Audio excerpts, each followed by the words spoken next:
All right, well, good evening, everyone. Welcome to PPA 660. My name is Dr. Powell. For those of you who do not know me, I know that I had the pleasure of working with several of you in PPA 500. But do welcome and thank you very much for your indulgence last week for our asynchronous session. I do appreciate your flexibility in that. Hopefully you had a chance to watch that video so that you got a good idea of the syllabus, you got a good idea of what the class is all about and what we're trying to achieve over the next, I guess, 5 weeks now, this summer in the course.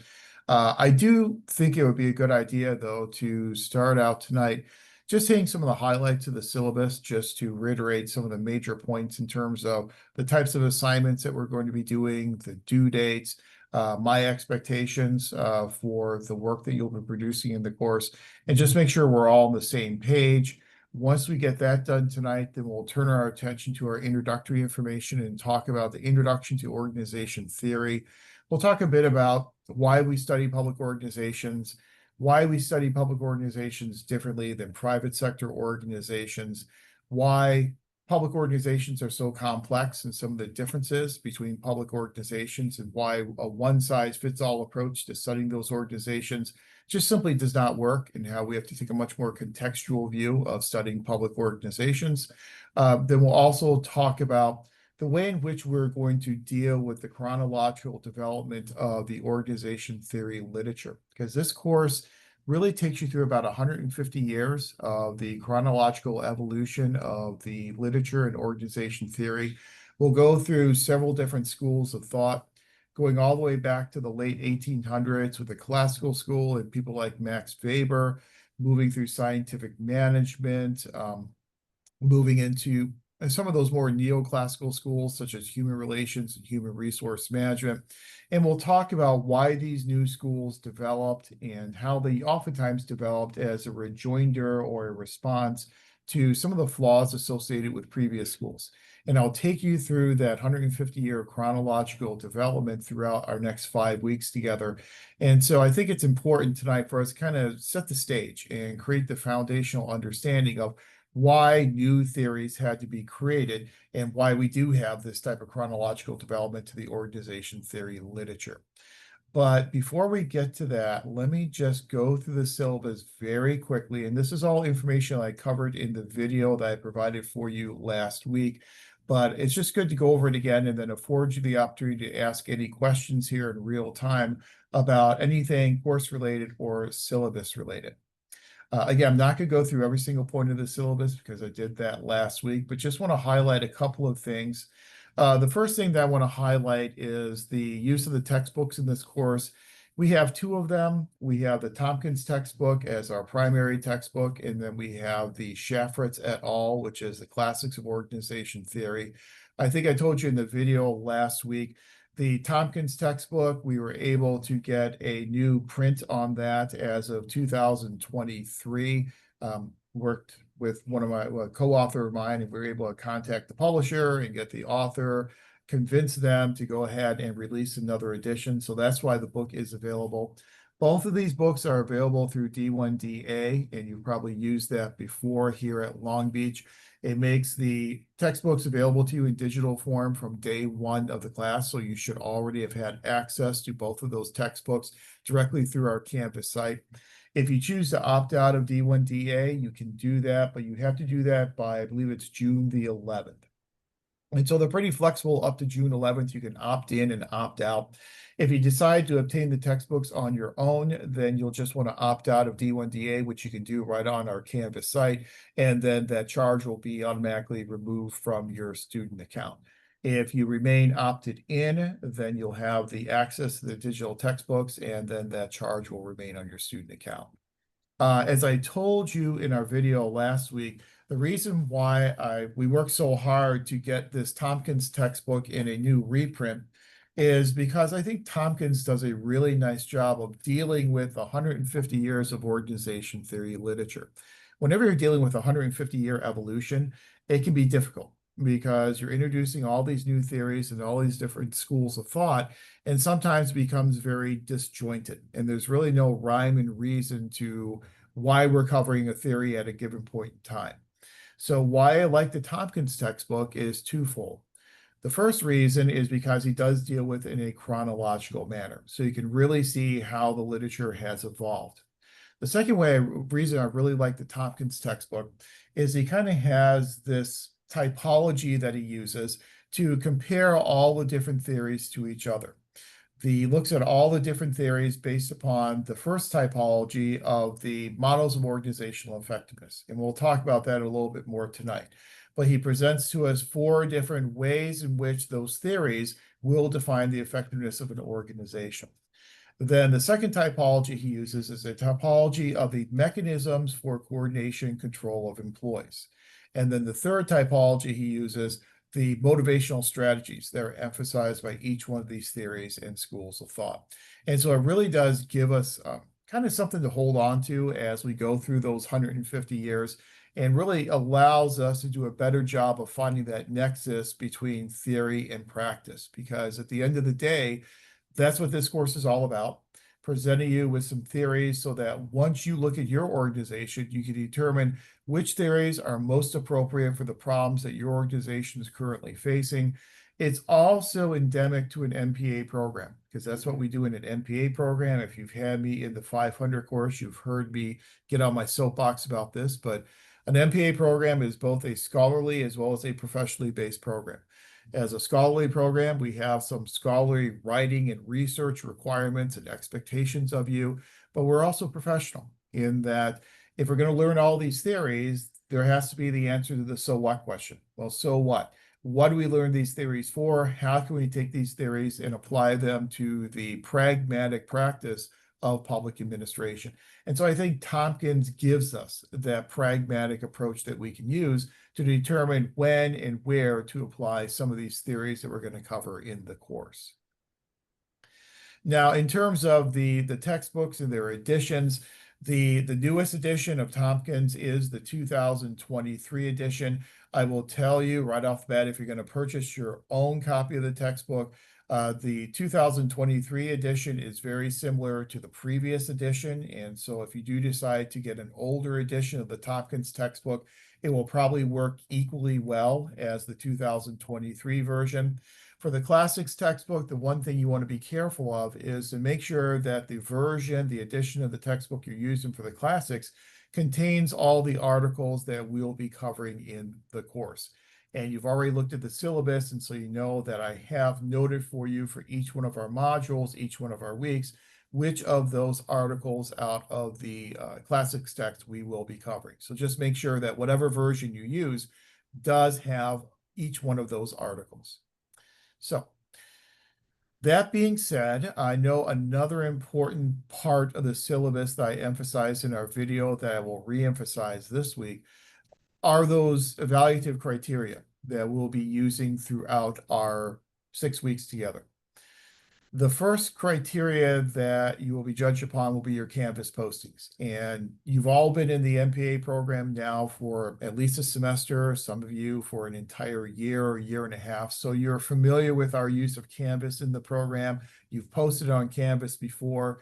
The way in which I deal with Canvas is that I expect that your Canvas posts will be well read or well proofread, that they will, as I say, not be extemporaneous musings, meaning that you will put some real thought into them, but you make them as parsimonious as possible.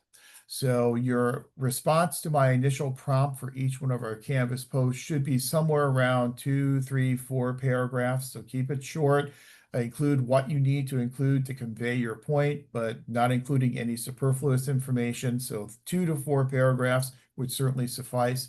And then for each week on your Canvas posting, you'll then also be responding to 2 of your classmates. Now, those responses to your classmates can certainly be much shorter. 1 paragraph for each response to a classmate will certainly get the job done. Each one of those Canvas posts, there are 5 graded Canvas posts. Each one of those will be worth a total of 20 points. 10 points will be assigned for your initial response to my prompt, and then 5 points for each one of your responses to 2 of your classmates. Now, the due dates for those Canvas postings, as long as you get your initial post and your responses to two classmates submitted by midnight of the due date, and the due date for Canvas essay number one obviously is tonight by midnight by 11:59 p.m. For Canvas essay number two will be next week on June the 10th, and so on and so on. As long as you get all three of those posts submitted by midnight, those will be considered on time. I do ask that if you could submit your initial post a little bit earlier in the week, that will then afford your classmates the opportunity to have something to respond to. If everyone waits until the very last day and then they submit their initial posts, everyone will then be scrambling to do their response posts. So if you can get your initial post done earlier in the week, I would really appreciate that. If you are using outside research and you have some citations that you'll need to include, do include those citations, include them in APA format. But I'm not really that interested in a lot of external research for your responses to the Canvas posts. I'm really looking more at your ability to apply the information in a practical setting. So you may not have any need for citations, and that's absolutely fine as well. So we've got 5 of those Canvas posts, again, one each week. Does anyone have any questions on the Canvas posts, either the initial posts or responses to two classmates? Okay. Then let's talk a little bit more about the organizational analysis paper. So as you know, because you've been in the MPA program for a while, we have a pretty rigorous system of student learning assessment. And part of that system of student learning assessment is that all of our core courses, with the exception of 500 and 697, require a pre-instructional and post-instructional assignment. The pre-instructional and post-instructional assignments, then for those courses, budgeting, human resources, this course, organization theory, policy analysis, and research methods, for those 5 courses, your pre and post-instructional analysis papers will go into part 2 of your student learning portfolio that you'll be turning in just before you graduate from the program. For this course, the pre-instructional assignment will be those Canvas posts. So I do ask that you keep an electronic backup of your Canvas posts, because that will constitute your pre-instructional assignment. So whenever you get ready to put your student learning portfolio together, chances are this Canvas course will be closed. Usually the university takes away access about 2 to 3 weeks after the end date for the course. So you'll no longer have access to go back and reclaim those Canvas posts. So please do maintain electronic copies of those, because you'll need those for your pre-instructional assignment for this course. Your post-instructional assignment then is this takeaway assignment, which is the organizational analysis paper. So as you saw in the video last week, I have detailed for you later on here in the syllabus all the different parts that are required of the organizational analysis paper.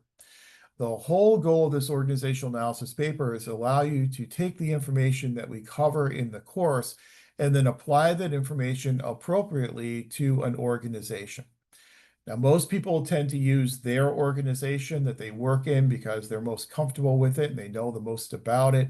You are not required to use your organization. If you're not comfortable talking about your organization in Canvas, that's absolutely understandable. You can select another organization that either you are familiar with, maybe one you have worked with previously, or just one that you may be interested in. So the choice of the organization is completely up to you. I know many people have already submitted Canvas essay number 1, and the primary job you did in Canvas essay number 1 was to present to me which organization you want to use for your organizational analysis paper. And so far, so good. I think all the organizations that people have recommended, I've approved of, and I think they will all work well.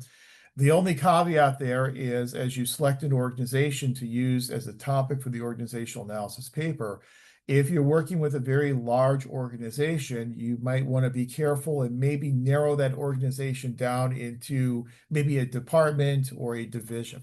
I know a couple of people who are working on campus are focusing on the department in which they are working. That works relatively well because, again, it's a lot more manageable than just dealing with a university as a whole. If you work in a federal agency like Health and Human Services, that's a massive agency with tens of thousands of employees. You're going to want to try and narrow that down into a division or a unit or a department. So just keep that in mind as you are selecting the organization you want to use for the organizational analysis paper. Now, all the different parts of the organizational analysis paper I have listed there in the syllabus for you. Obviously, you'll start with the title page like you always do for all your papers in this program, then followed by an executive summary.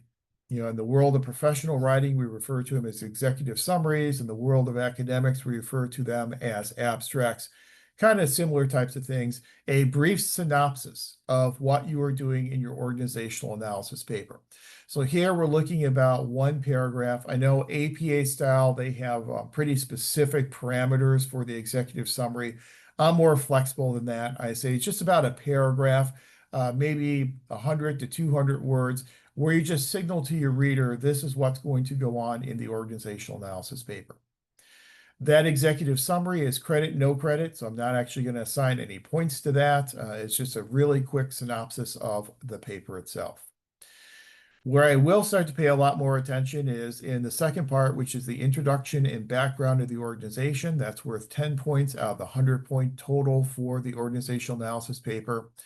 Here is where you teach me about your organization. Now, you are more of an expert on your organization than I am, so look at this as a teaching opportunity so you can educate me about your organization.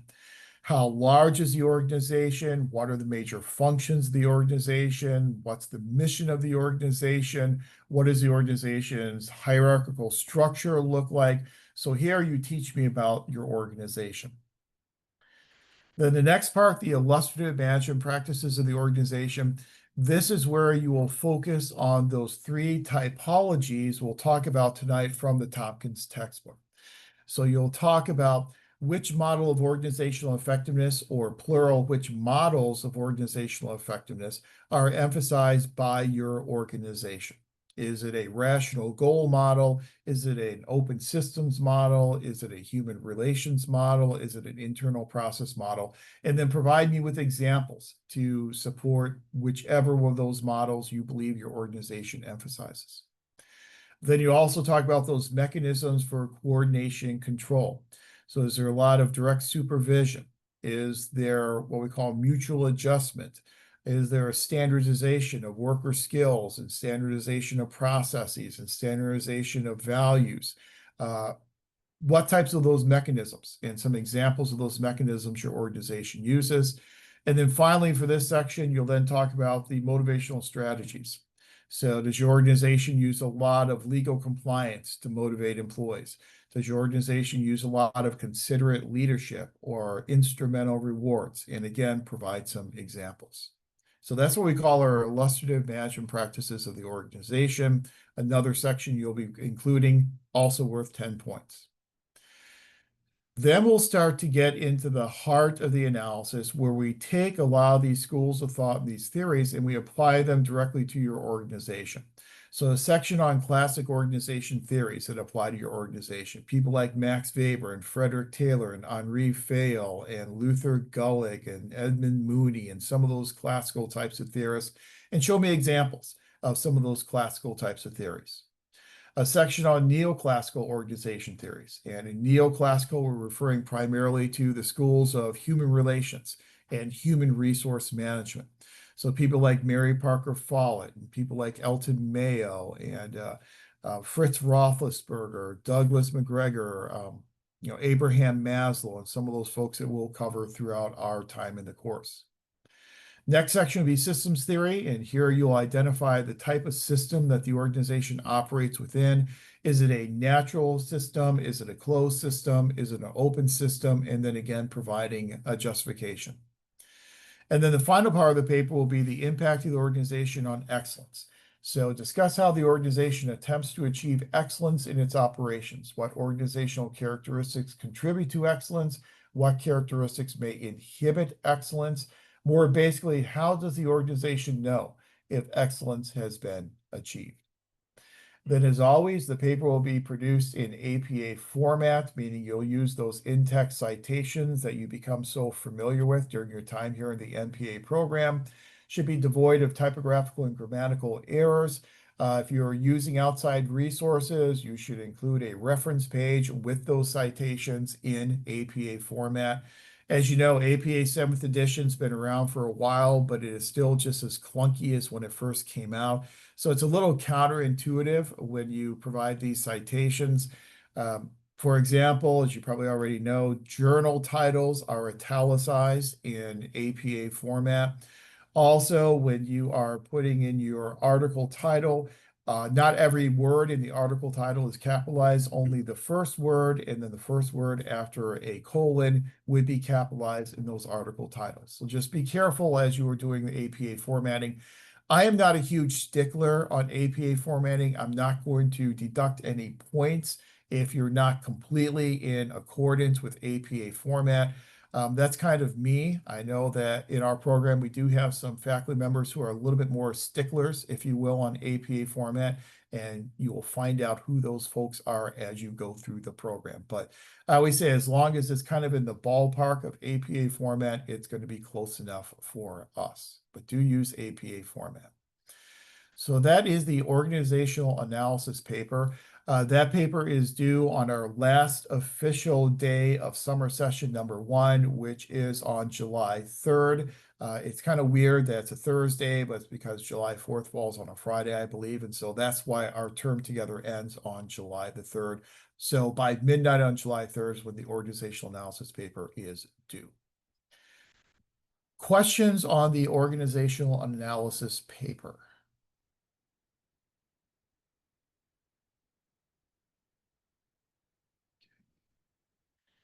If there are no questions on that, then the next assignment you'll be doing is the PowerPoint presentation.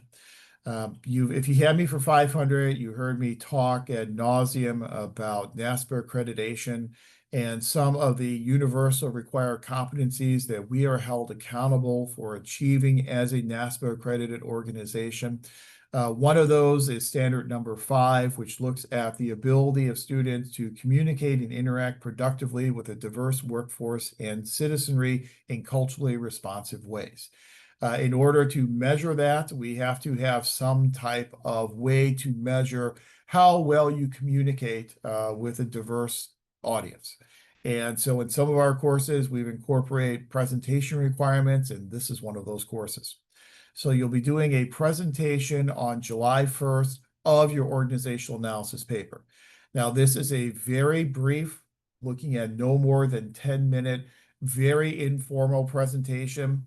You are certainly welcome to use slides, either PowerPoint or whatever types of slides you want to use, Screencast-O-Matic or whatever you're familiar with. You're welcome to use those slides. You don't have to use slides for your presentation. I won't deduct points if you do not. Most people do because it's a good way to serve as kind of an agenda for you as you're doing your presentation. But we'll do the lion's share of those 10-minute presentations in our last class session on July 1st. We have very healthy enrollments this summer across all of our courses, primarily because of the change in the way in which they're offered. And that now, as you know, the university has taken over summer session as opposed to CPACE. So it's a much less expensive endeavor for students to register for summer courses. So in this class, we officially have 19 people enrolled. If you do the math really quickly, you'll say there's no way we can get through 19 presentations in one evening, and you would be absolutely correct. So I will put out a call next week for anyone who would be interested in doing their presentation the week before on, I believe it's June 24th. We could probably accommodate maybe 5 or 6 presentations on June 24th. If we can do 5 or 6 on June 24th, that will then clear the deck, so to speak, so that we'll only have maybe 12 or 13 left for July 1st, which will give us ample opportunity to get through all those presentations. But again, just think about it. If you'd like to go early on the 24th, send me an email and I can certainly accommodate, like I said, up to 5 or 6 folks who would like to go on the 24th. But that's our PowerPoint presentation. Again, very brief, less than 10 minutes, very informal presentation, just talking to us about what you found in your organizational analysis paper. And then the final graded assignment is the final assessment. And I know sometimes on the syllabus, I call it a final exam. It's really not an exam, it's an assessment. As I do with all of my courses, I don't use examinations, I use assessments, whereby usually you'll have a scenario-based assessment where you'll take information from the course and then apply it to that scenario. For the final assessment in this class, because we are an organization theory course, we will use that final assessment for a mini organizational analysis of the one organization that we all share, which is Cal State Long Beach. So in that final assessment, what you'll do is in the first section, you will talk about the classic organization theories and examples of classic organization theories that manifest themselves at Cal State Long Beach. In the second part, you'll talk about some of the neoclassical theories that you see at Cal State Long Beach and provide examples. And then the third part, you'll talk about systems theory and what type of system Cal State Long Beach operates within, and again, provide examples of that system. Your responses to those three items in the final assessment, again, can be very concise and parsimonious, so you don't have to write a dissertation for this. Typically, 3 to 5 pages is usually enough to get the job done for that final assessment. It is not a timed final assessment in that it's already available on our Canvas site. And I went in earlier this evening and made a couple of small changes here and there to the final assessment, but it is available for you. And you can start working on that final assessment whenever you would like. So as soon as we cover classic organization theories next week, and you feel comfortable with your knowledge of classic organization theories, you can go ahead and start working on that first part of the final assessment. So you work on it at your leisure, just making sure that you have that final assessment done and submit it by our last day of summer session, which again is July 3rd by 11:59 p.m. So those are our primary assignments for the course. So 100 points for our total of 5 Canvas postings, 100 points for the organizational analysis paper, which is the post-instructional assignment, 100 points for your presentation, and 100 points for your final assessment. You've been in the program long enough to know we don't have pluses or minuses, and so our grading scale is the basic 90, 80, 70, 60 type of split. And then as we talked about in our video last week, I presented you with the course outline, what we are covering and when we are covering it. So tonight is our introductory information to create that basic foundational knowledge on organization theory for public organizations. Primary readings for tonight, chapters 1 through 3 in the Tompkins textbook. I hope you had a chance to take a look at those chapters. Then for next week, we'll get into our schools of thought, classic organization theory, Max Weber and Frederick Taylor at the Principal School. Chapters 4 through 6 of the Tompkins text. And then in your classics, you have the article by Max Weber, the article by Frederick Taylor, and the article by Luther Gulick. Then on the 17th, we'll do neoclassical theories, human relations, and human resource management theory. You'll see the associated chapters there in the Tompkins textbook. Now, in the most current edition of the classics text, the Mary Parker Follett and Chester Barnard articles were eliminated. I don't know why. You would have to ask Jay Shaffertz why they removed them. The Follett articles were my favorite articles. I really hated to see that removed, but Follett and Barnard have been removed from the most recent edition.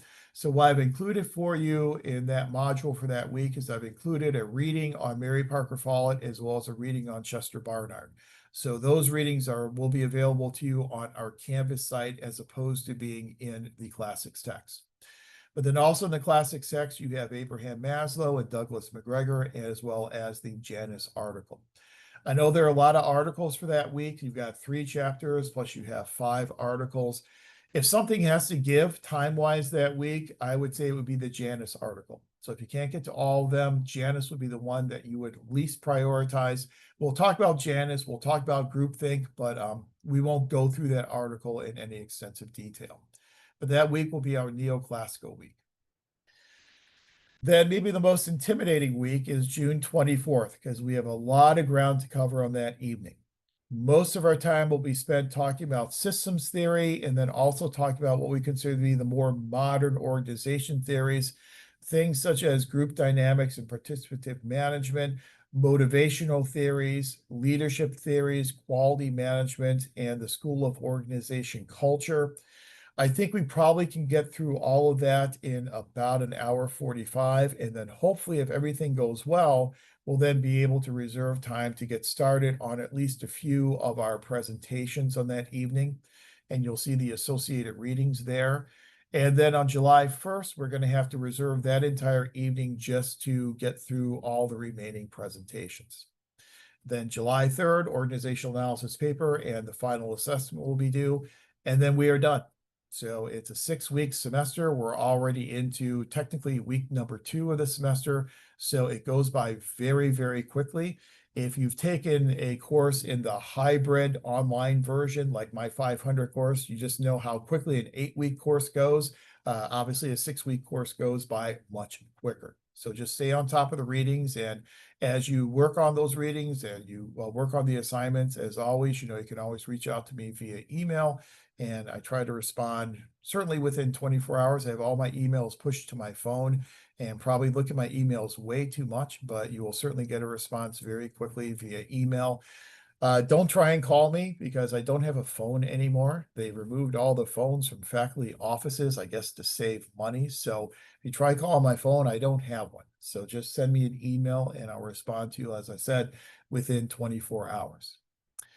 Also, for your one-stop shopping, I have your list of all the due dates for all of assignments there on the syllabus as well. So I'm sure you've already taken a look at that. And then the rest of the syllabus, as we covered in our video, and you can look through on your own, basically boilerplate information that's required by university syllabi policy.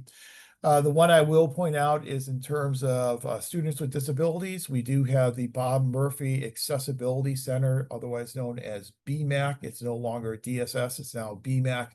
And if you do have a documented disability, make sure it's documented through BMAC. BMAC will then reach out to me via email with reasonable accommodations. And I've been doing this for 29 years. I've never rejected a reasonable accommodation. So just make sure you go through BMAC, and then they'll reach out to me and we'll get all that taken care of.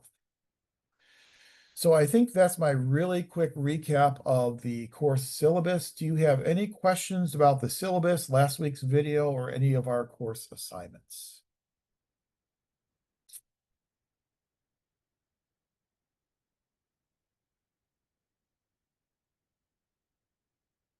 Okay.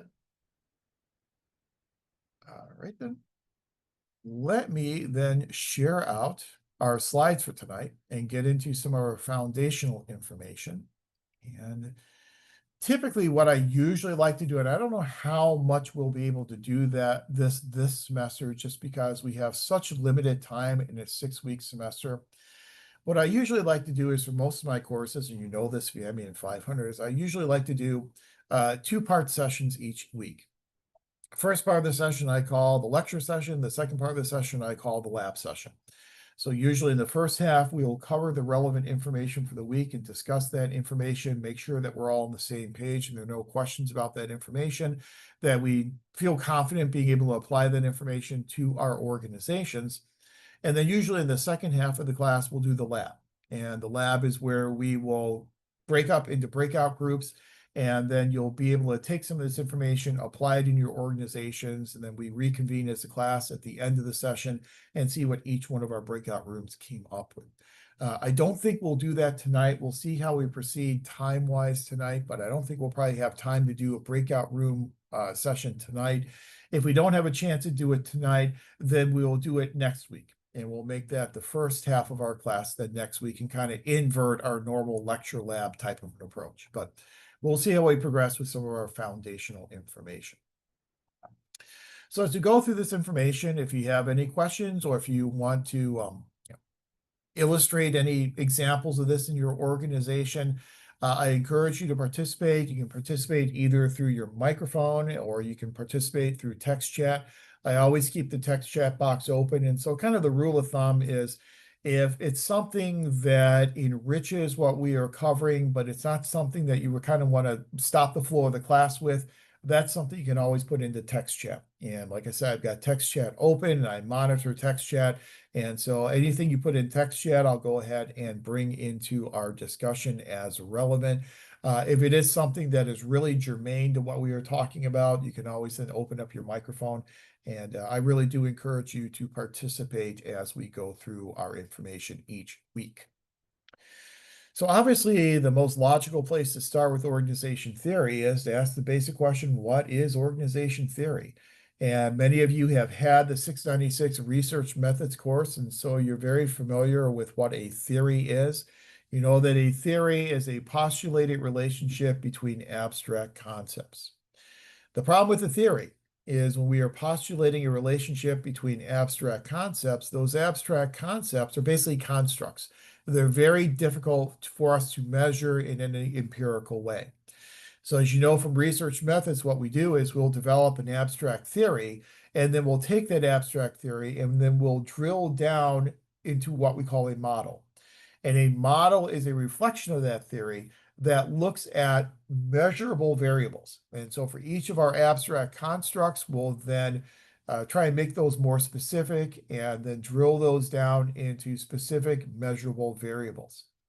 In this class, we are looking at organization theories, which we are looking primarily at those abstract concepts and postulated relationships between those concepts. So, for example, when we're studying organizations, organization theory looks at the study of organization structures.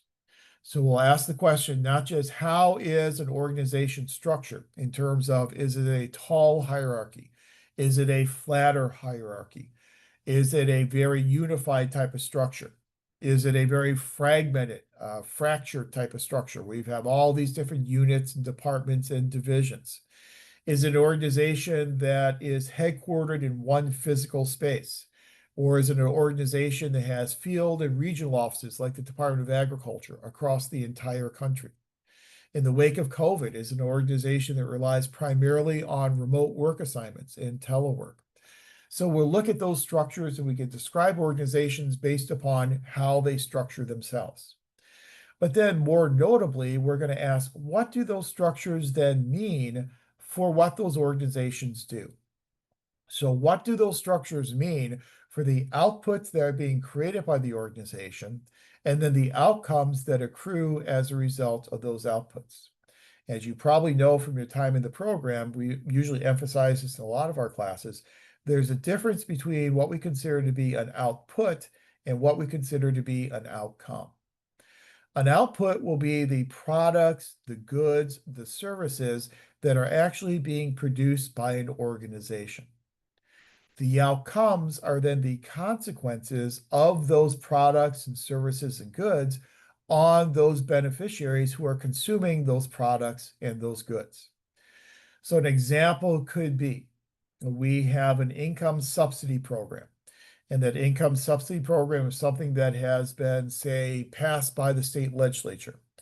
And then state agencies have the responsibility for doling out those benefits to recipients. The goal of the income subsidy program is to try and provide more disposable income to income eligible families. So to households that have an income level below some type of eligibility threshold. So the output of that organization will be the actual direct cash transfer of that income subsidy program benefit to those individual families. That's the output. That's the program that is actually being delivered. That output, providing that money to those families, will then result in a consequence. And that consequence, again, hopefully will be to increase the disposable income of those participating families. So the long-term consequence is the outcome. The actual program or service or good itself is the output. So we develop theories to understand how certain ways in which we structure our organization impact the production of those outputs and then the resulting outcomes or consequences. Organization theory will also then be a study of behaviors, where we'll look at the behaviors that go on within the organization itself. So how the organization behaves in terms of individual employees. So we'll spend a lot of time in, I guess it's not our last week, but our fifth week together, talk about motivational theory. And motivational theory looks at the behavior of employees and how can we influence the behavior of our employees to motivate those employees to be more productive and be more efficient and more effective. So sometimes motivational theories will work better. Certain theories will work better in tall hierarchical organizations whereas some will work better in flatter organizations. But we kind of have to understand that relationship between the structure and then the behaviors of individual employees within those organizations. We also study our organizations from the perspective of where they fit within their external environment. So, how do organizations respond to all these different external pressures that come at them from their external environment? How does the environment affect the organization? And then, how does the organization in turn affect its environment? So, that's another aspect that we can study in organization theories. We can also study the relationships between organizations and their individual members. And so, what do people think about their organizations? A good example of that is every single year, and I think I provided a link to this for you in one of our modules. Every year, the Office of Personnel Management and the Merit System Protection Board produce an employee engagement survey. And it's the largest scale survey of federal employees that we currently have in this country. And it literally will look at responses from tens of thousands of federal employees to ask them what they think about their organizations. What is their relationship with their organization? Do they feel engaged on a daily basis in their work and by their organizations and by their leaders and managers?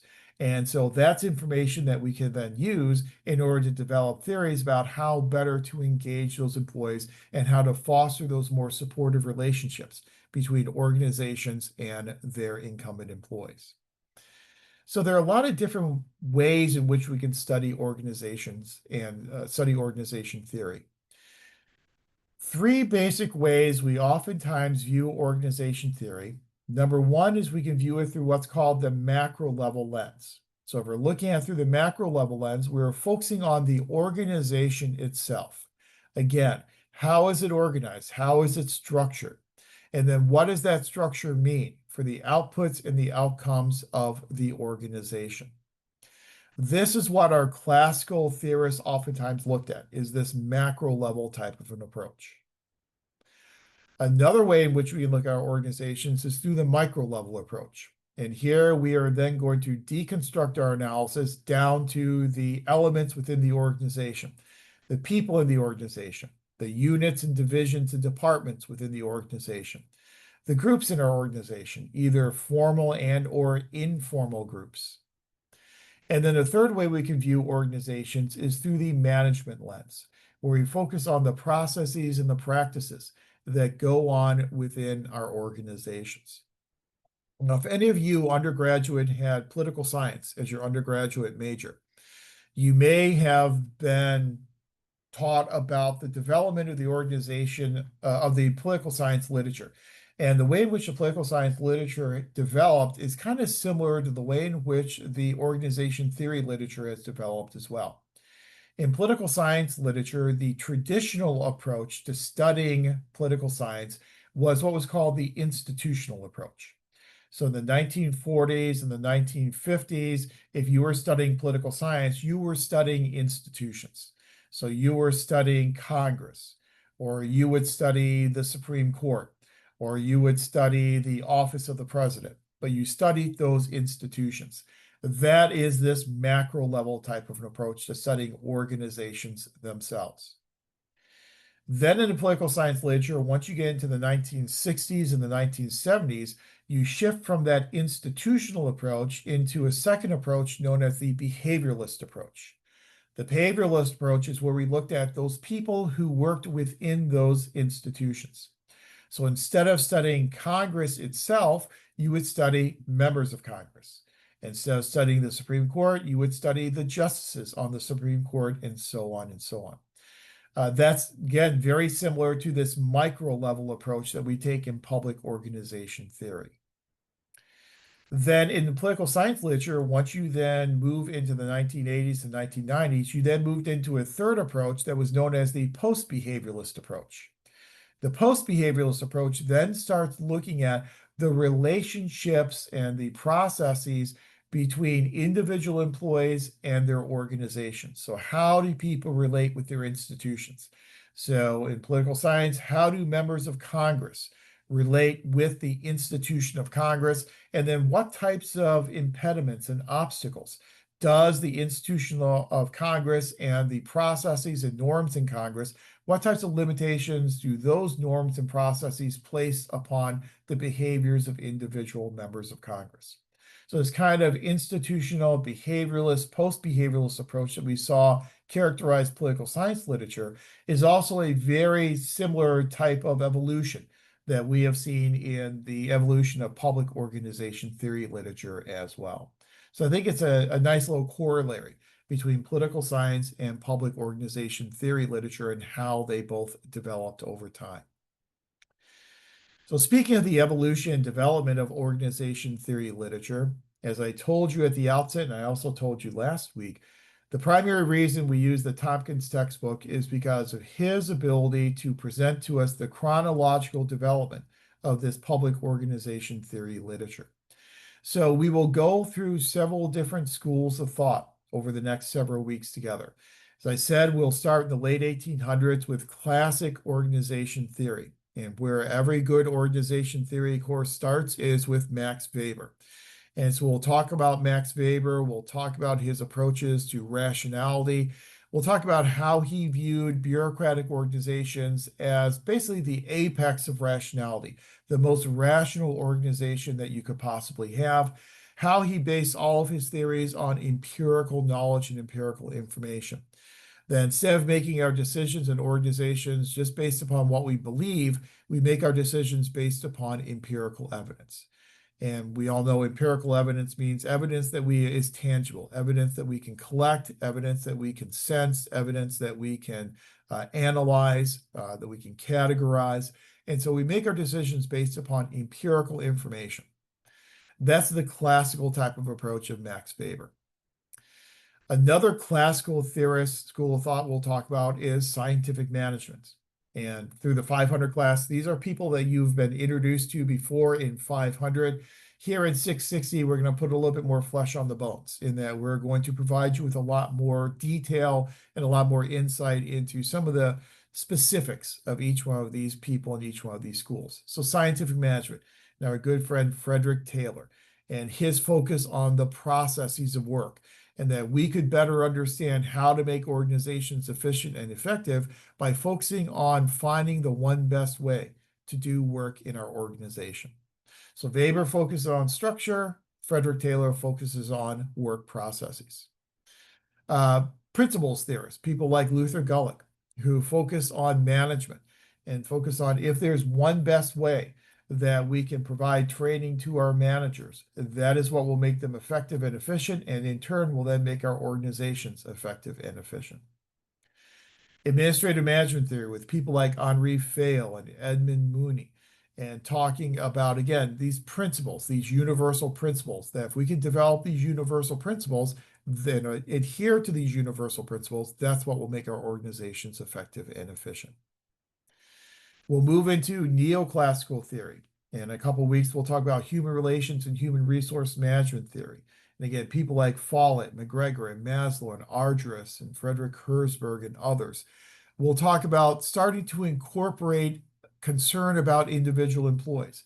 And so instead of just looking at the structure or the process of work, now we're going to start paying attention to individual employees and looking at their wants, needs, and desires, and how can we then help those employees meet their wants, needs, and desires in order to either help make our organization more effective or to help them develop as human resources. And so once we get into our discussion of human relations and human resource management theory in the 1950s and the 1960s, we're going to kind of shift away from that macro level focus and start to take more of that micro level focus, looking specifically at individuals within the organization. We'll spend some time talking about the 1960s and 70s systems theory. And we'll talk about Chester Barnard and people like Katz and Kahn. And we'll talk about how the organization fills a role within the environment. And we'll talk about some indicators of how environments can support their organizations. Sometimes environments are incapable or unwilling to support their organizations. And we'll talk about this relationship, this kind of symbiotic relationship between organizations and their external environments. We'll look at the school of structural functional theory with people like Robert Merton and people like Philip Selznick. And we'll look at how we can change the definition of organizational effectiveness. How instead of just looking within the organization, now we can look at the consequences of the organization and ask the question, how is the organization bettering the lives of people who come into contact with the organization? And effectiveness is then going to be defined as how well the organization is meeting the wants, needs, and desires of the beneficiaries of the programs that we are delivering as an organization. We'll talk about the School of Quality Management and how we measure the quality of the goods and services that are being produced by our organizations, and talk about some of the limitations of measuring quality in the public sector. We'll talk about organization culture with people like Sheen and Weechie, and we'll talk about what organization culture means for effectiveness in organizations. We'll talk about the contextual nature of how every organization has its own unique organization culture. And unless we understand the norms and values and expectations in that unique culture, we're never going to be able to do a holistic job of studying that organization. And every organization has a different culture. We'll talk about strategies by which you can embed cultures into an organization, primary and secondary and tertiary embedding strategies. And then in our much more modern theories, we'll get into leadership, because where the organization theory literature is at today is looking at the impact of leadership on organizational effectiveness. And we'll back it all the way up to the 1950s and the Ohio State and Michigan studies. We'll talk about charismatic leadership and transformational leadership and transactional leadership and visionary leadership, and then round out our discussion with the importance of contextual leadership and how it's really very much leading by your situation. And if you've had the leadership class, the 571 class with either of the Martins, either Ed Martin or Elizabeth Martin, I'm sure you've talked about some of these leadership strategies, but we are going to talk about them within the context of what they mean for understanding public organizations. And we're going to do all this in a very chronological type of perspective, again, going from the late 1800s up to the contemporary period of time. And I know it sounds very ambitious to say that we're going to cover 150 years of organization theory literature in 6 weeks, but believe me, it can be done, and it's been done many times in the past. In our distance learning program, we do this course in a 6-week version, identical to this version, and we've been doing it for about 25 years, and so it does work in 6 weeks. So it sounds like a lot, but we get through it all pretty easily. So let's talk a bit about what makes public organization theory different than studying private sector organizations. Because again, you're taking a 660 organization theory class here in an MPA program. You could just as easily take an organization theory and behavior class over in the College of Business, that really ugly black building over on the other side of campus. You can take a private organization theory a course over there. They're offered in MBA programs, MPA programs. They're offered in organizational development programs, organization leadership programs. So there are a lot of different contexts and venues for organization theory. So why take an organization theory course here in a public administration program? And the argument I would make to you is we do it differently in the public sector. And public organization theory is different than private organization theory for a variety of reasons. And these are reasons that you're probably somewhat familiar with. If when you took the 500 course, if you read the Graham Allison article, the public and private sector management, are they alike in all unimportant respects? You covered some of these differences as well. The first main difference is the difference in terms of power and authority. So my question to you is, where do public programs come from? So we have public organizations that are implementing these public programs on a daily basis. Where do those public programs come from? How do they come into existence? How do public organizations come into existence? Who does it? Who creates these public programs and public organizations? I think it's like government officials, or sometimes it's like statute. Absolutely perfect. It's the statute. It's legislation. And so we have these organizations, these government organizations, whether it be at the federal level, be Congress, or at the state level, the state assembly or the state senate, or in Long Beach, the Long Beach City Council. We have these legislative bodies who pass these enabling statutes. Those enabling statutes are then what will create these public organizations and these public programs.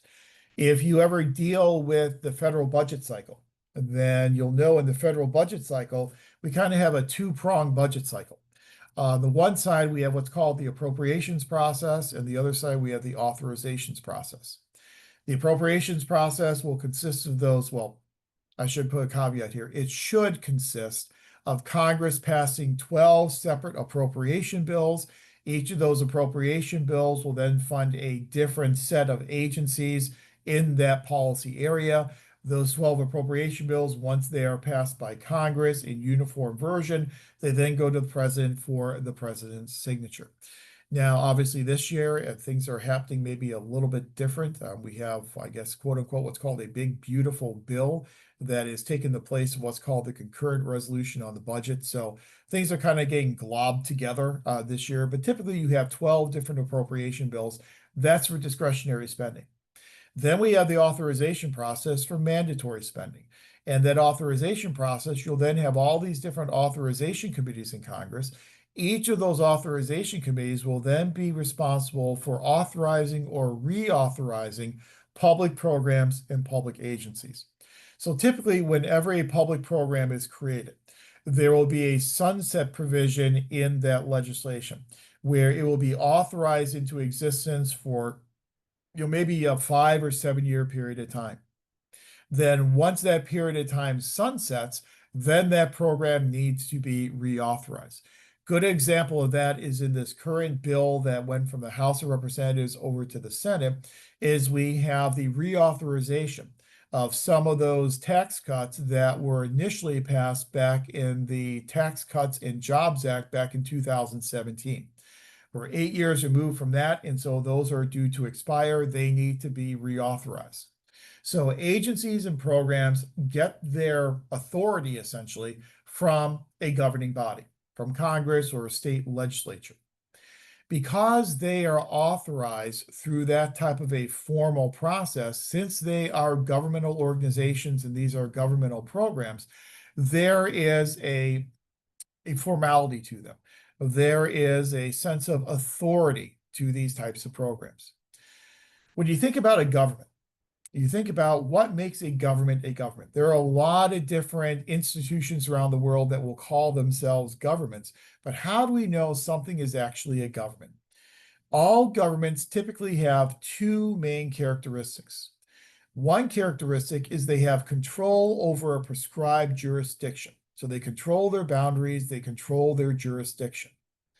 The second elemental aspect of a government is that the government has coercive ability. The government can coerce residents to take certain types of actions. And, our basic definition of power is that power is the ability to influence someone to do something they otherwise would not do. That's coercion. So governments can coerce you to do a lot of things. If you get that letter from the IRS saying that you have not paid your taxes yet, you owe X amount of money and it has to be paid by a certain date, that's coercion. You get that dreaded letter in the mail saying you have been called to jury duty. That's coercion. Serving in the military when there is a draft, that is coercion. So governments have this formal authority to get people to do things they otherwise would not do. By extension, agencies, as part of that governing entity, they have a limited amount of coercive ability over citizens as well. When you think about the private sector, private corporations don't have that same type of legal authority.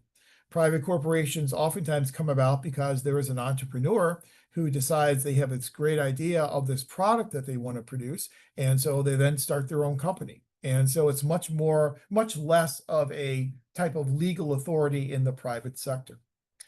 So since our government organizations, the public organizations we study and the public programs they implement come from this legislative enabling legislation, they're different than what we see in the private sector. You also think about, again, talking about this appropriations aspect, these government agencies, these government programs are being funded through appropriations passed by a legislative body. That is opposed to private sector organizations that are funded through profits. There's a big difference between being funded by appropriations versus being funded by profits. What's one of the main differences? If you get all your money from appropriations as opposed to getting most of your money from profits, what's the big difference there in terms of your funding streams? I mean, with the appropriations, they're coming whether you're working hard or not, right? Versus profits. Exactly. Yeah. That it's gonna come regardless of how efficient you are. There are some checks and balances there, obviously. Back in the in 1993, we had this Government Performance and Accountability and Results, Government Performance Results Act, what it's called, GPRA.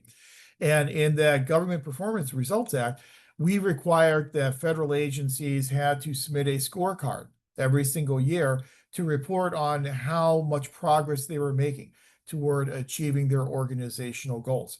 And if you were not making sufficient enough progress, as of the George W. Bush administration in 2001, you would then not be eligible for additional budget enhancements. You would not be eligible for an additional 2 or 3% in your appropriations. So there are some checks in there, but for the most part, you're going to get your appropriations, and your appropriations next year are going to look a lot like your appropriations last year, maybe with a marginal cost of doing business factor, maybe an additional 2 or 3%, but you're going to keep getting those appropriations. Your appropriations are much more constant. In the private sector, when you are funded through profits, your profits are going to go away if you're not creating an effective product that people actually want to purchase. So it's a much more transient situation with the revenue flow in the private sector as compared to the public sector. That has led some theorists to make the argument that's why public organizations don't place as much of an emphasis on efficiency, because, as you said, they don't have to necessarily be that efficient. They're going to still get those appropriations in the future. Those appropriations are oftentimes fueled more by political imperatives as opposed to the economic imperatives that will fuel profits in the private sector. So that's a big difference between the two sectors, and that can then explain to us why we might see different levels of efficiency and different variables that can contribute to or detract from efficiency between public versus private organizations. The external influences are often very different in the public sector as well. The environment in which we operate, and this harkens back to one of those very classical, famous public administration theorists, John Gauss. And John Gauss, who you've probably been introduced to before in the program, very well known for his theory of the ecology of public administration. If you had me in 500, we talked about this, but the ecology of public administration, where Gauss makes the argument that if we want to understand public agencies, public organizations, we must understand the environment, the ecology that surrounds them. So in the same way as if you want to try and predict or explain why a house plant grows the way in which it does, you have to understand its ecology. You have to understand the sunlight that it gets, the amount of water it gets, the amount of fertilizer it gets. Some people say the amount of time you talk to it. I'm not going to say I ascribe to that, but some people say how much you talk to your plant will have an impact upon how it grows. That's the ecology of that plant. Public organizations have their own ecologies as well, and that is their external environment. The ecology of public administration is far more political than obviously it is in the private sector. Our external environment means we have a lot of different stakeholders. And not only do we have more stakeholders, but we have a wider variety of stakeholders as well. We not only have to serve elected officials, those who are enabling our programs, those that are passing our appropriations, those that are doing casework for their constituents, but we also have to appease members of the public. One very common thing a lot of cities are doing, if you work in a city, I can guarantee your city is doing this, doing citizen satisfaction surveys. Sending these surveys out to ask citizens, how satisfied are you with the amount of services that you are receiving? How happy are you with the bundle of services you're receiving, as well as the quality of the services that you are receiving as a citizen? Because you have to keep your citizens satisfied. We have interest groups that will not only lobby members of legislative bodies, but they also will lobby administrative agencies and public administrators as well. So we have this confluence of all these different external influences that really hit these agencies in much more of a political manner than what you would certainly see over in the private sector. So since we have different environments, a more political environment, we have to study our public organizations a little bit differently than we would a private corporation. We know in the public sector, we have what we consider to be soft goals and objectives. Our goals and objectives tend to be a little squishier in the public sector than they are in the private sector. We don't have those quantitative empirical standards. So if your ultimate goal, the consequence of the program that you are implementing is to try and enhance the quality of life of citizens, quality of life, while it can be empirical, we can put some empirical indicators on it, it's much more difficult for us to measure that empirically. If your goal is to, in terms of highway safety, is to save lives, well, what's the value of a human life? Certainly, we can have an amortization table. You know, insurance companies do this all the time, where they'll put a dollar value on a human life based upon the age of that person, their lifetime earning capabilities, the amount of dependents that they have. And so they'll come up with some of those indicators, but it's notoriously difficult for us to put a value on a human life. Back when I used to teach a policy class, I used a case study from authors called Weimer and Vining, and they looked at a cost-benefit analysis for increasing the tax on alcoholic beverages. And as part of their cost-benefit analysis, they had to put a dollar value on a human life. So they did an extensive literature review, and they went through hundreds upon hundreds of studies that placed a dollar value on human life. And they said the range that we came up with was on the low end, $60,000 per human life, and on the high end, $8 million. Well, that's a pretty big range. And depending upon which of those numbers you select will have a big impact upon the result of that cost benefit analysis. It's much more difficult for us to have these softer, less measurable types of goals and objectives. What we're looking at with organizations, especially in terms of their effectiveness, is oftentimes their effectiveness will be defined as how well are they achieving their goals. If we cannot empirically quantify our goals, it's going to be difficult for us to quantify how effective our organizations are. Far more difficult in the public as compared to the private sector. And then the public sector, you all as public employees know, we have much more in terms of limitations and constraints on our actions that we can take as public employees. We have legal constraints. So obviously we are going to have these legal guardrails that we have to operate within. As public administrators, we have this thing called qualified good faith immunity, which means that we can be considered immune from prosecution as long as we are operating in good faith within the context of our job.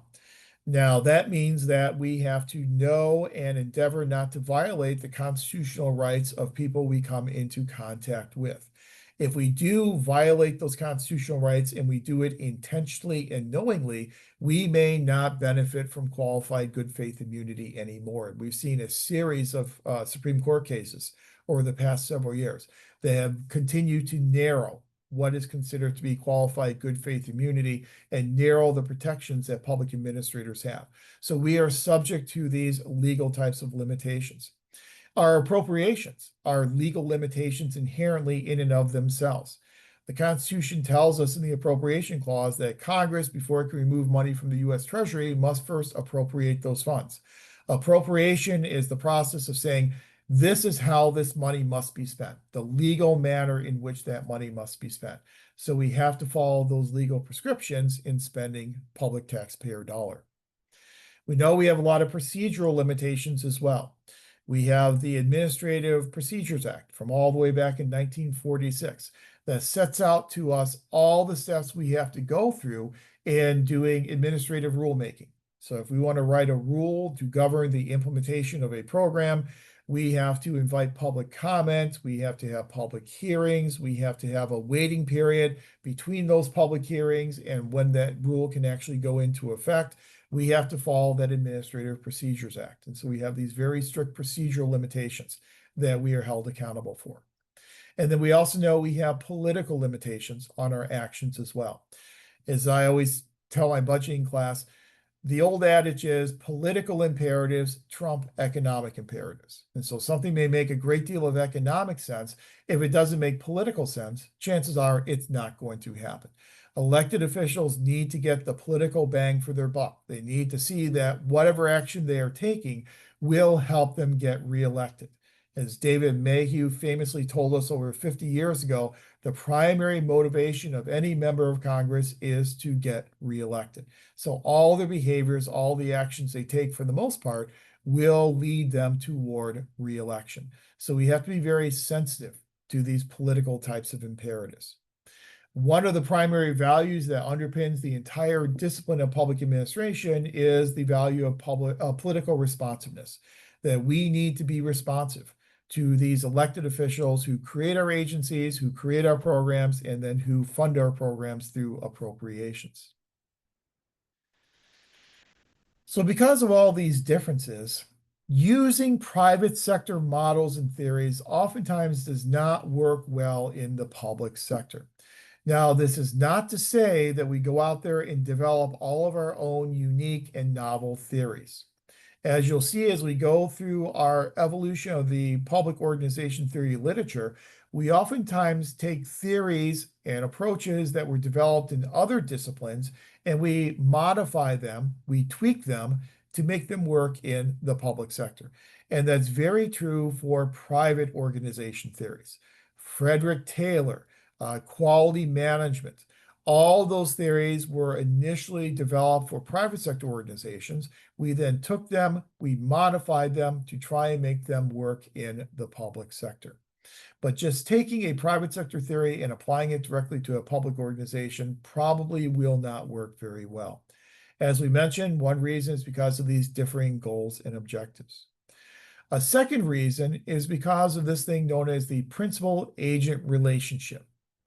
Does anybody remember what the principal-agent relationship is and some of the problems with the principal-agent relationship? Does that ring a bell with anybody?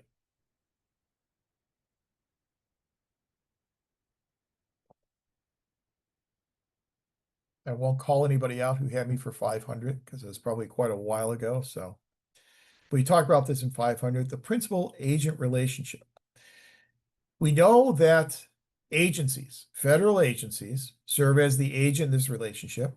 The principal in this relationship obviously is going to be the enabler, the Congress, the legislative body, the members of that legislative body, they serve as the principals. The principal has the primary job of overseeing the actions of the agent. So you would normally think that the principal who is doing the oversight has the information and has the resources to properly conduct that oversight. The problem in the principal-agent relationship is that's usually not the case. Typically, in the principal-agent relationship in the public sector, the agency has more information than the member of Congress. Who knows better what's going on a daily basis in that agency than the people within that agency, the people who are actually implementing those programs on a daily basis? So when the agent has more information than the principal, it then introduces what is known as a moral hazard for that agent. Let me put that in text chat. It's a moral hazard for the agent, meaning that that agency, because they have the information, they must then make an ethical decision as to what information and how much information to provide to members of Congress to conduct oversight. Now, there are clearly disincentives for agency officials to provide information to members of Congress.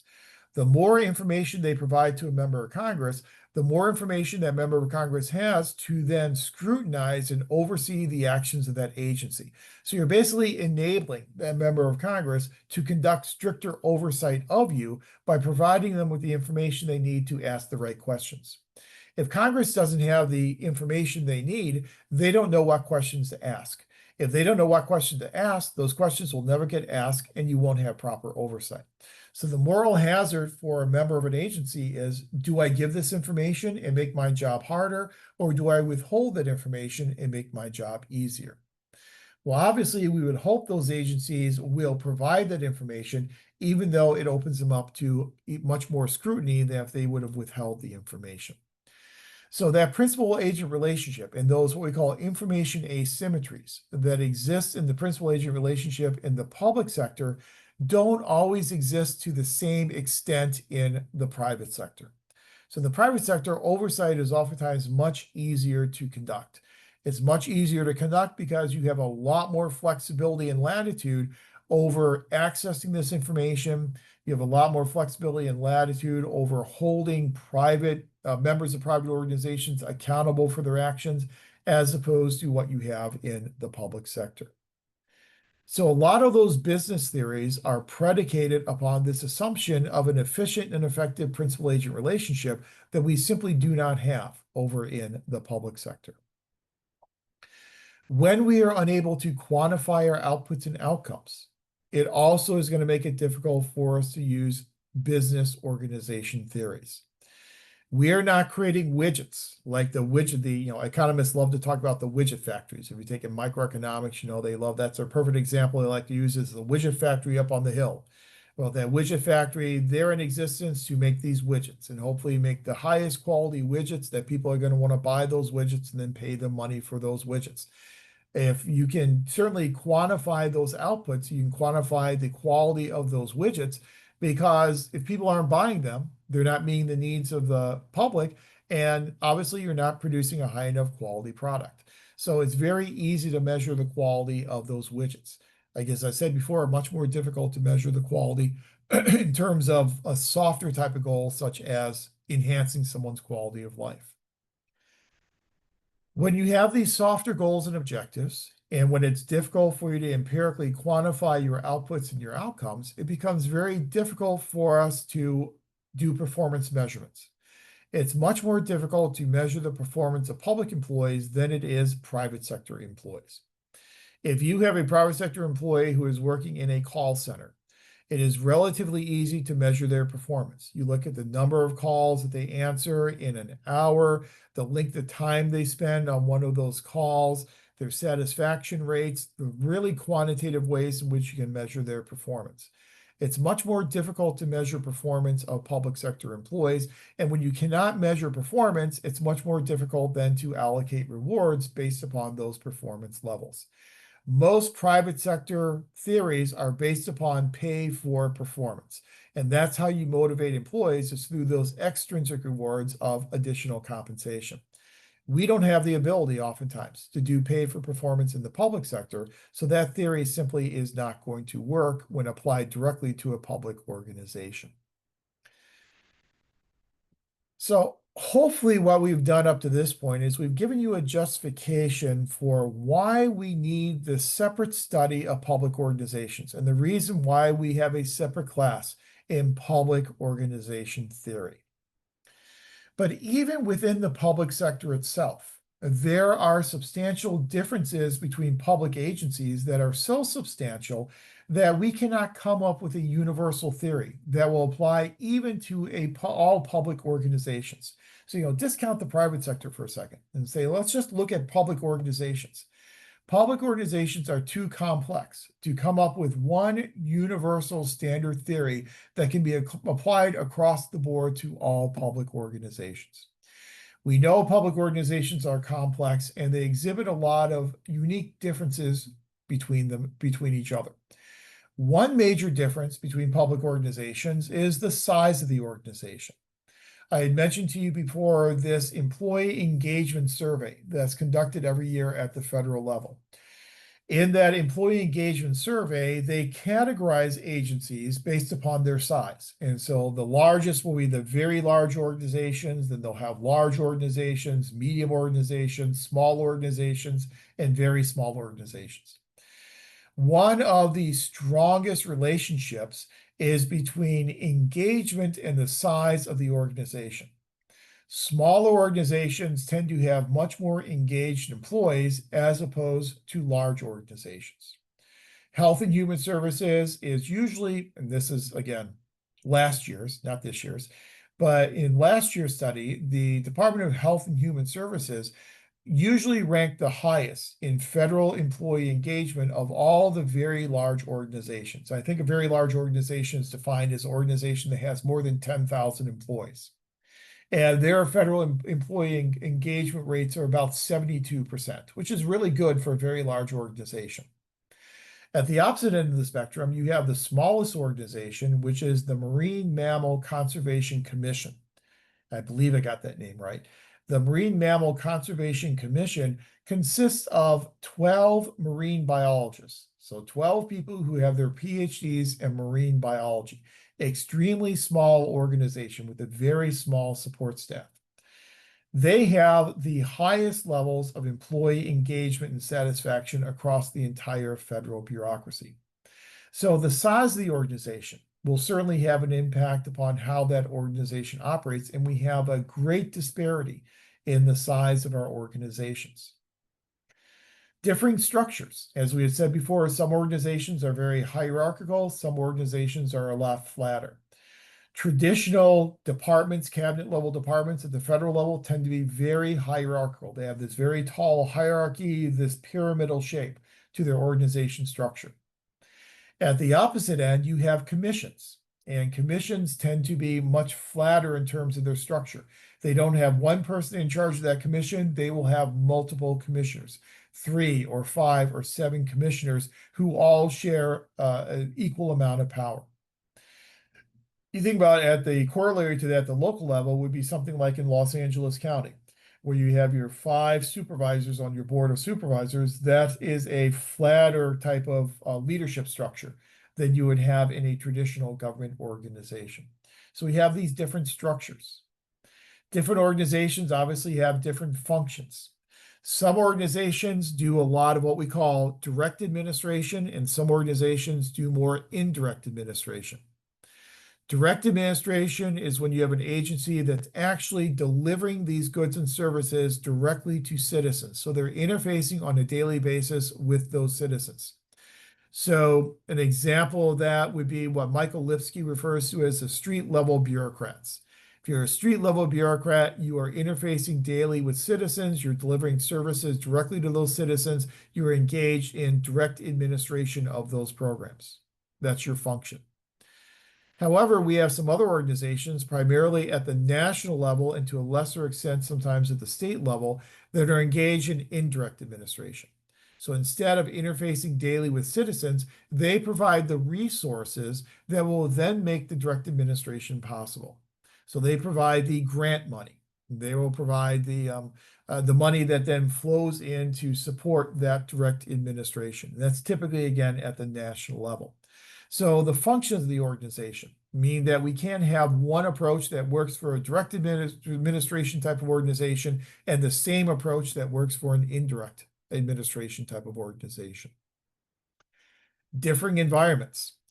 Now, when you talk about the environment in which your organization operates in your organizational analysis paper, chances are about 99%, if you are dealing with a public organization, you are dealing with a very open type of system, a very open type of environment where you have a lot of scrutiny and you have a lot of influences that are being placed upon the organization. Private sector companies oftentimes work in a more closed type of environment as opposed to in the public sector.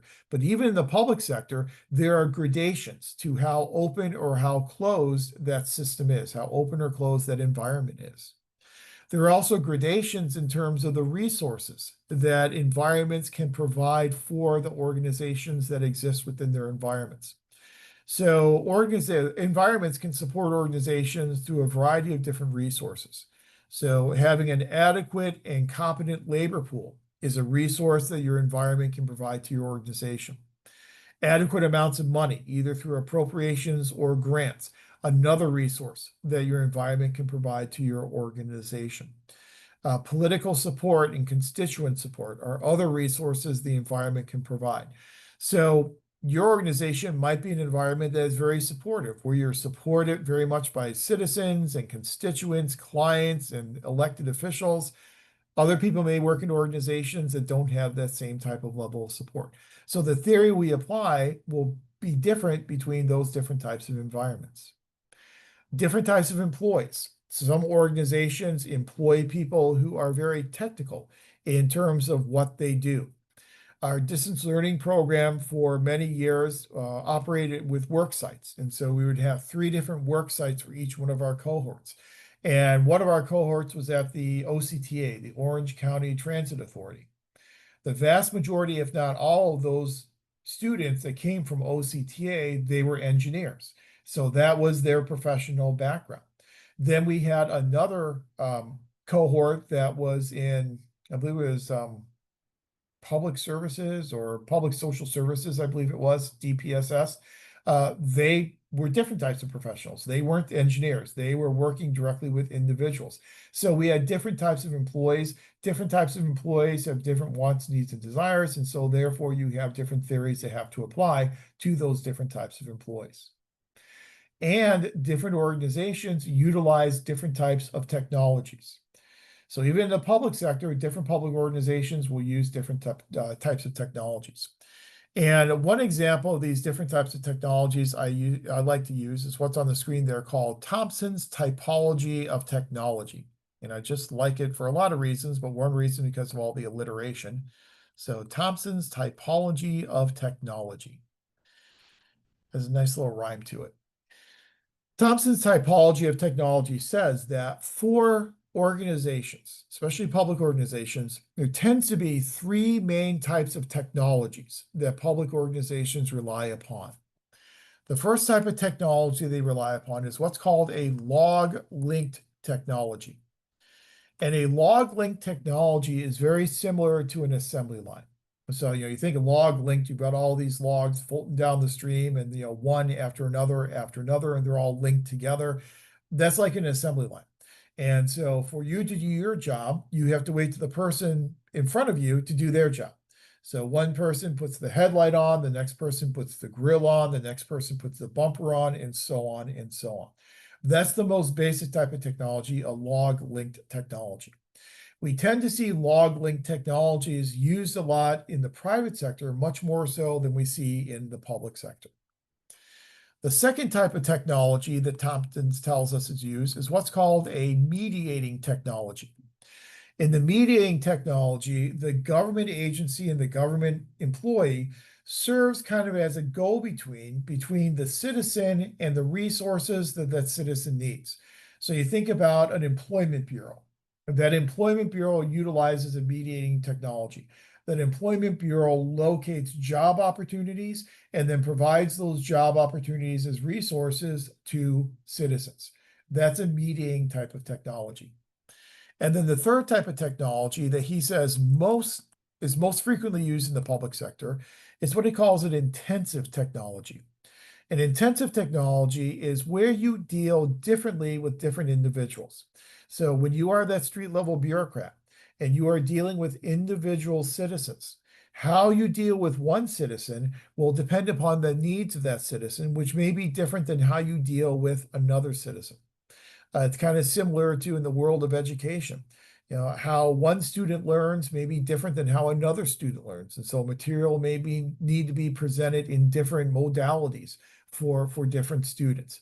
That's what's known as an intensive technology. So if you try and apply a universal theory to an organization that uses a long-linked technology and then apply the exact same theory to one that uses an intensive technology, that one theory is obviously not going to work. So that's why these panaceas are really not relevant in public organization theory. So we have to develop theories to apply in unique contextual situations for our different public organizations. So that kind of gives us this justification for why we spend so much time developing all of these different public organization theories, because they need to fit properly in the appropriate context for a given organization. Because of that, we have seen this development over 150 years of different theories and different schools of thought, which each one of those new theories or schools of thought really grew up as a response or a rejoinder addressing the criticisms and the limitations associated with a preceding school of thought. So we've got 150 years of organization theories. So what we really need in this class is we need to have some rhyme and reason for how we can compare these theories to each other, how we can contrast them with each other, and kind of understand how they are similar and how they are different. And that's where these typologies used by the Tompkins textbook come in very, very handy. And this is the second main reason why we are using the Tompkins textbook in this course. Tompkins tells us that in order to find that thread, that connective tissue between all these different theories and all these different schools of thought, we need to have some type of a polemic that we can use so that we can see how they are similar and how they are different. So the one way in which he does it is through presenting to you these 4 different models of organizational effectiveness. And if you happen to have the textbook out with you, this appears on page number 28 of the textbook. And this is where Tompkins presents us with these 4 different models of organizational effectiveness, 4 different ways in which organizations can define how they know if they are being effective. So you'll see in this chart, it's a very simple 4-cell 2x2 type of matrix. The bottom, and basically before we get into each one of the different cells, the way in which he is going to compare these 4 different models of effectiveness is a 2-part comparison. The first way is if you look at that x-axis, so your horizontal axis, on the left side, you have what he calls the internal focus, on the right side, the external focus. So the models of how to measure effectiveness in an organization that are focused external to the organization will fall on the right side of the matrix. Those that are focused internally to the organization, inside the organization, will fall to the left side of the matrix.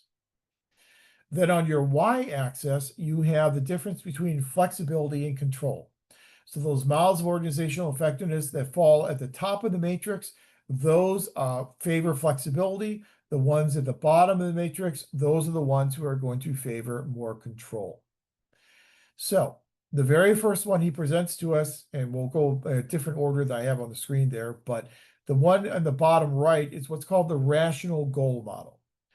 The rational goal model of organizational effectiveness defines organizational effectiveness as the need to focus efforts on goal attainment. So initially, what we're talking about here is if we want to know if our organization is effective, we need to look at how well we are achieving our goals. So achieving a goal is synonymous with the definition of effectiveness. So that's how we know our organization is being effective. Some of the theories that we'll talk about in this class are ones that highlight this rational goal type of a model of effectiveness, that we look at goal attainment and how well we are achieving the goals as an organization. The way in which we achieve those goals is we achieve those goals through goal setting, through strategic planning, and we'll highlight those within those theories and those organizations. But our ultimate achievement is attaining those goals that we've identified as an organization. When we do that, that's our measure of effectiveness. So some of our theories will define effectiveness like that. The second one above it is the open systems model. In this open systems model, effectiveness is defined a little bit differently. Here, effectiveness is defined as resource acquisition and growth. So how well does the organization leverage its system, its external environment, to obtain additional resources that will then allow the organization to grow and survive into the future? That's what's known as the open systems model. So now we're defining effectiveness as how we obtain resources for the purpose of growing our organization. We obtain these resources and we grow as an organization by being ready to be flexible and adaptive to changes in that external environment. So, for instance, most notably systems theory. In a couple of weeks, we're going to talk about, or 3 weeks, we'll talk about systems theory. Systems theory is obviously, those theories obviously align very closely with this model of organizational effectiveness. Then shifting over to the left of the matrix, the top left-hand cell is the human relations model. Effectiveness is defined in the human relations model as developing employees, developing your employees as human resources. You do that through achieving higher levels of morale and motivation and cohesion within your workforce. So your primary goal here is to develop people and create this cohesive and this dedicated workforce among your human relations. So human relations model, this is what we're going to see with those neoclassical models, primarily human resource management. Then your fourth model of effectiveness is the internal process model. The internal process model defines effectiveness is if we have coordination control of the activities that go on a daily basis within the organization, that is what is then considered to be organizational effectiveness. So do we have processes and procedures in place that are working for us as an organization, that make sense, that people believe in, that people can actually implement? If so, that's our indicator of organizational effectiveness. We achieve that primarily through managing information, having open systems of communication, but the focus obviously is very much internal to the organization itself.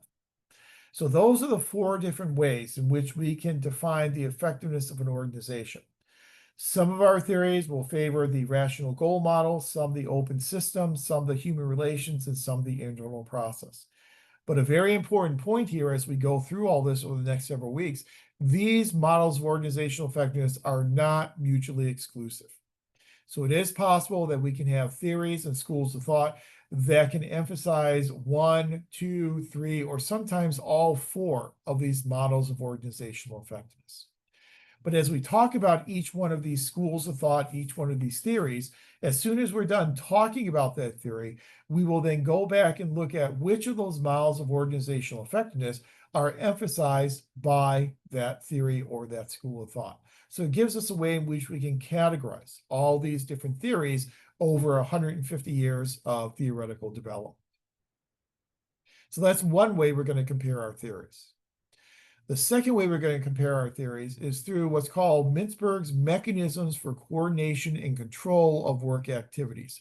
So how does the organization coordinate and control the work that goes on in a daily basis within those organizations? And there are several different possibilities here. One possibility is what's called mutual adjustment. So do leaders and managers in the organization consult on a frequent basis with the members of the organization, with the workers? Do they talk to them about what needs to be accomplished and how that work needs to be accomplished? Do they provide responsibility for coordination, control of the work to people who are doing the work? So this is kind of more of that human resource management type of approach to how you deal with your employees. Mutual adjustment, kind of the kinder, warmer, fuzzier way of dealing with your employees. A second mechanism for coordination control is direct supervision. This is more your classical Max Weber, top-down, centralized. This is how you do a task, and this is the way you need to do it on a daily basis. That very top-down, centralizing, direct supervision. Other ways in which you can coordinate work, you can do it through standardization, either standardization of work processes, like with scientific management, standardization of work outputs, like with the School of Quality Management, standardization of worker skills, again, like with scientific management, standardization of values that are shared by all the employees within the organization. So standardization is then how you will control and coordinate work within the organization. Once again, our theories do not have to ascribe to only one of these mechanisms for coordination control. We may have some that value 3 or 4 of those. We may have some that don't value any of them. That's a much more contextual and contingency-based approach to how we match our organizations. But that's the second way we're going to compare these theories to each other. Then the third way is through these motivational strategies.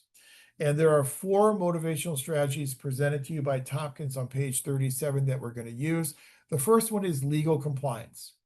So do you motivate people by holding them accountable to rules and regulations? So if someone is habitually late to work, there are going to be punitive punishments that will be assigned to that individual. So do we use that type of legal compliance? When we talk about motivational theory, we'll talk about things like operant conditioning and B.F. Skinner. B.F. Skinner is one of those theorists that uses legal compliance, that will have these types of reinforcements that will be used to hold people to comply with the rules and regulations. So that's one way to motivate people. And the classical theorists tend to use that one. Then there are instrumental rewards, different types of rewards that can be provided to your employees, things such as rewards for performance. And again, we're relatively limited in doing that here in the public sector. Our rewards for performance tend to be much more of the intrinsic as opposed to the extrinsic types of rewards. Some of our theories will emphasize those rewards for performance. Considerate leadership. Considerate leadership is another instrumental reward in which you talk to employees. You treat employees with honesty and dignity. You show those employees respect and that you value them, what's known as considerate leadership. Another type of reward that can motivate people, group acceptance. So creating an environment that allows people to socialize, allow people to work together in groups and choose their own groups. That is another type of motivational strategy that some of our theories will emphasize. Job identification is your third one. Job identification is creating jobs that are appealing to individual employees. So our employees allowed some self-determination and self-governance in deciding what their job should be and some role they can play in crafting their own position descriptions so that they can generate jobs and create jobs that will allow them to develop the skills that they need in order to develop as human resources. So if you have someone who's interested in someday being a city manager, are they then allowed to revise their job description so that perhaps they're able to do a cycle through different departments within the city so that they can kind of sample the work that's being done in Parks and Rec versus the work that's being done in Public Works and so on and so on. And then finally, goal congruence or goal agreement. So this is a motivational strategy by which if we can find that agreement between individual employee goals and the goals of the organization, that serves as a motivational tool. The more that people can see the goals of the organization and achieving the goals of the organization will help them achieve their own individual goals, the more motivated they obviously will be to achieve those goals. So do we have that type of overlap between the goals of the organization and the goals of the individual? When we talk about motivational theory, we will talk about things like goal setting theory and people like Edwin Locke. And Locke tells us that it's important for us to make the path clear to our employees so they can see how certain actions can lead them to the achievement of their personal goals. And the more they can see that clear path toward the achievement of their goals, the more likely they are to be motivated to work harder to achieve those goals. And if those individual goals can then have that confluence with organizational goals, all the better, not just for the individual employee, but the organization itself. So I illustrate that to you kind of in some painstaking detail tonight because every time we talk about a theory or a school of thought, when we're done talking about that theory or that school of thought, we will then return to what model of organizational effectiveness is emphasized by that theory, which mechanism for coordination and control is emphasized, and then which of those four motivational strategies are emphasized by that theory or that school of thought. I think this is really useful because it gives us this duality in understanding the evolution of the literature. Not only do we understand the literature in terms of its chronological development, we can also understand the literature by using this three-type typology in order to see which of these models and mechanisms and strategies these different theories foster. And again, we're going to be able to pull some theories together and say, well, these theories are similar to each other, these theories are dissimilar to each other, and this is why they are similar or why they are dissimilar. I think that's really useful for us as opposed to just throwing all these schools of thought and all these theories at you, really without any type of unifying methodology. I think this is very useful and it'll at least give us something to hold on to as we are finding that connective tissue between all these different theories and all these different schools of thought. So that essentially is the introduction to organization theory and what we'll be doing this semester in this class. Again, next week, what we'll do is we'll get into our discussion of classic organization theory and kind of start it in the 1860s and the 1870s and work our way up until about the 1920s or the 1930s. And that's what we'll do next week. Then the week after that, we'll then shift into the 40s, 50s, 60s, and some of the more neoclassical schools of thought as well. Now, based on all this information that I've thrown at you, I know we've been going for a while tonight. Typically, like I told you, what I like to do is lecture in the first half, take about a 10-minute break, in the second half, do our breakout groups. I know we've been going on for about an hour and 45 minutes. I apologize for that, but do you have any questions or observations or any clarifications needed on any of this information, this background foundational information on organization theory, why we do it and why we study it differently here in the public as compared to the private sector?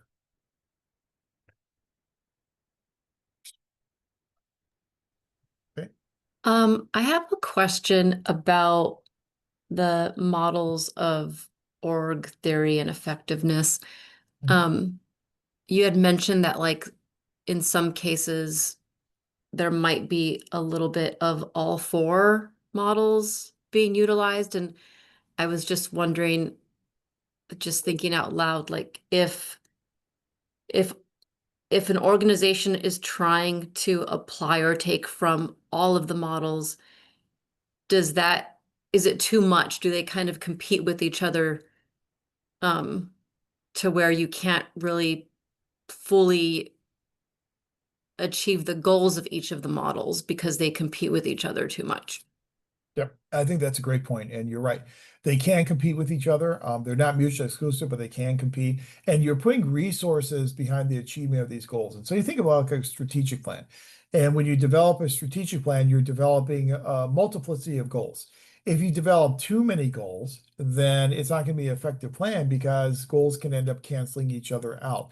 But you may develop, one goal may be to, if you're doing something, say, implementing a homelessness program, one goal could be to lower the rate of homelessness in this area. And so that's your goal. And so you're going to use a rational goal model in order to achieve that. However, in order to do that, you then also have to get resources, maybe grant money or more appropriations from the state legislature or from the city council. So another goal may be to generate 5% more in revenue than what you had generated in previous years. That would be more of an open systems type of model. And so those two can really be, mutually complementary with each other. But you make a good point that they can cancel each other out. And so that's why you look at these four models of organizational effectiveness. And when we have theories that emphasize all four, they will typically not emphasize all four equally. So if you're shading these boxes in, some of the boxes will be shaded a little bit darker than some of the others. And so the primary measure of effectiveness may be achieving our overall goal.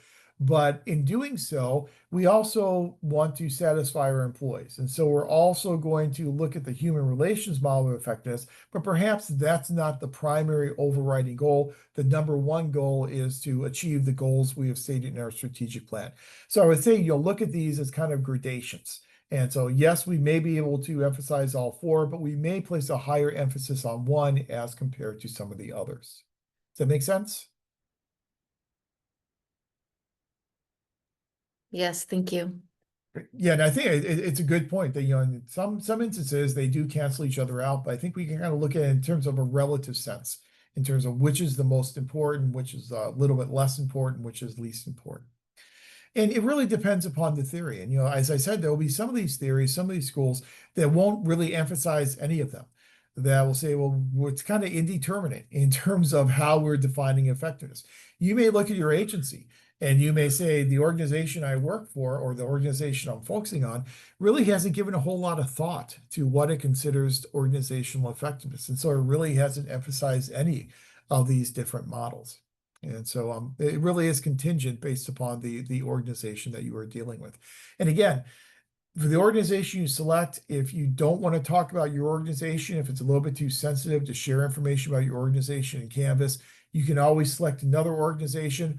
or you can keep your organization anonymous and you can refer to it as, a large county-based organization or something like that. And you can be a little bit more veiled in terms of your references. It's completely up to you. I know most people are very open and very comfortable sharing about their organizations, but I do want to give you that option that if you're not comfortable doing it, you can always either choose another organization or be a little bit more veiled in terms of your references, your organization, and that works equally well. Good. Any other questions or observations or clarifications? As I said, seeing that we're going on 8 o'clock, so I don't think we really have an adequate amount of time to spend on our breakout groups like I usually like to do. We're going to hold this in abeyance until next week, and then we get together next Tuesday. We'll start off our class with these breakout groups. We have 19 people in the class, and so we'll probably do 3 breakout groups of about 6, 7 people each. I think that number usually works pretty well. We'll start next week's class with these breakout groups, and then we'll take a break. And then the second half of class, we'll introduce and go through classic organization theory, Weber, Taylor, Gulick, and all those good folks, and talk about what their approaches were and how those approaches either work or sometimes don't work all that well for our modern public organizations. Again, for Canvas essay number 1, if you haven't completed all 3 of your posts, please make sure to do that by midnight tonight. And then for next week, Canvas essay number 2, and I know some people have already started working on that, and thank you for that. You can turn it in anytime you want. But for Canvas essay number 2, we're really going to drill down on these differences between public and private organizations.